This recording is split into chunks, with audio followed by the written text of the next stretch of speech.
دوست. السلام عليكم ورحمه الله وبركاته، ومعكم ابو علي بتاع الزيت وبنشجع الافكار الجديده. طبعا احنا عندنا مشكله في المقاس ده مع الناس كلها، ان هم بياخدوه يضطروا يتنوه، او دي دمجايه مقطوعه ومخلوعه. جميل. معانا هنا اخ محترم جاي لنا بعربيه انسان، هناخد الفكره دي ان شاء الله ونعملوها على المقاس بتاع الميكروباص الاسراوي الكينج لونج والمجا الشرق اسيا. سمي الله كده، صور معايا هنا كده، انزل معايا. بصوا كده يا جماعه، دي جلبه اهي تeflon، او هي مش بلاستيك، ابيض تeflon.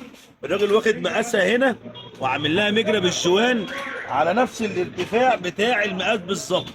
يعني احنا لو عملنا الشغله دي كده، قرب بقى تعالى كده عليا، لو عملنا الشغل دي كده بغض النظر عن المقاس ده بقى وعملناها هنا، دي هتوفر لنا مقاس من 40 ل 50 جنيه. كل شويه نروح بتاع قطع الغيار عايزين مقاس. انا عندي ناس قسما بالله اسبوعيا المقاس بايظ ويهرب ويطلع ويخش، هتعمل له جلبه بنفس المقاس، المهم تراعي المقاس يبقى بالظبط. حرف الجلبه دي يبقى عند النهايه بتاعت الكاوتشه دي بالظبط.